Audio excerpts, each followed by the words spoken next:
My name is Claire Reynolds, and the moment I laughed and told Ethan Miller that he was like a brother to me, I didn't realize I was shattering something fragile and precious between us.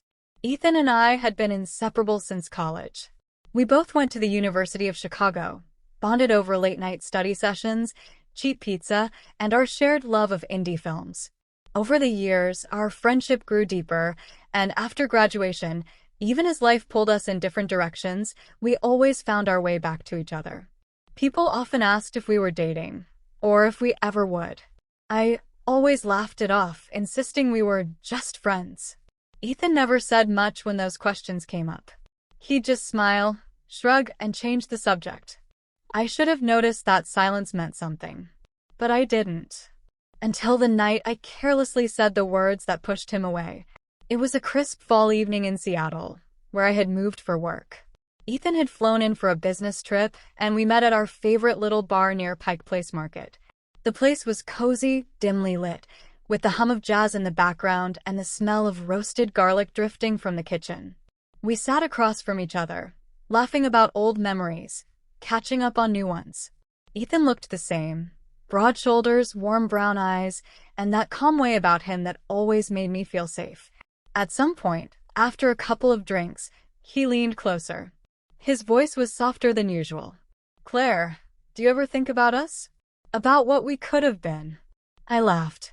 I thought he was joking. "Ethan, you're like a brother to me. You know that." The moment the words left my mouth, I saw the light dim in his eyes. He sat back, picked up his glass, and drained the rest of his drink. Then he gave me a small, polite smile, the kind you give a stranger, not a best friend. "Thanks for the evening, Claire," he said. "Take care of yourself." And then he walked out. I thought it was just a mood, that he needed time. But time stretched into weeks, then months, then years. And Ethan never came back. At first, I texted, "Hey, are you okay? Did I say something wrong? Ethan, please talk to me." But the messages went unanswered. Then I called. Straight to voicemail. Eventually, I gave up, telling myself he was busy, that he'd reach out when he was ready. But deep down, I knew the truth. Those careless words, "You're like a brother," cut deeper than I had realized. And I couldn't take them back.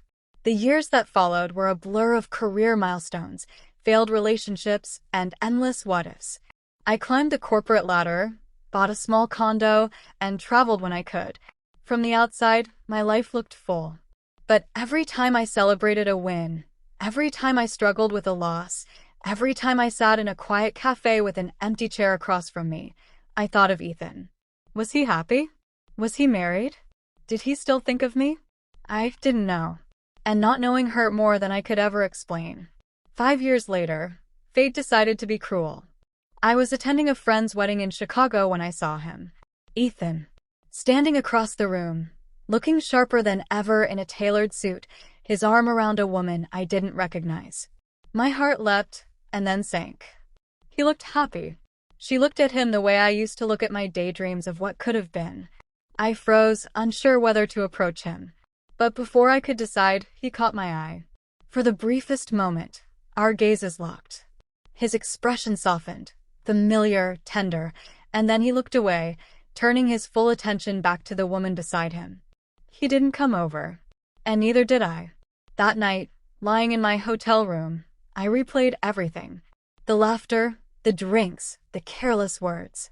I had spent years convincing myself Ethan never saw me that way, that our friendship was all he wanted. But now I knew better. He had wanted more. He had been brave enough to hint at it. And I had crushed him with a single sentence. "You're like a brother." Those words echoed in my mind over and over, until they became a punishment I couldn't escape. It's been nearly 10 years now since that night in Seattle. Ethan never came back into my life. He married that woman. They have children now. I know because I stumbled across his Facebook profile once, late at night when loneliness drove me to search his name. He looked radiant with his family. Whole. Complete. And me? I'm still single. Not because no one wanted me, but because no one ever felt like Ethan. I left that night, thinking I was making a harmless joke, but my laughter cost me the one man who might have been my forever. Now, when people ask why I never settled down, I smile and change the subject, because the truth is too heavy to share. I let him walk away, and he never came back. If you take anything from my story, let it be this. Don't dismiss someone's heart with careless words.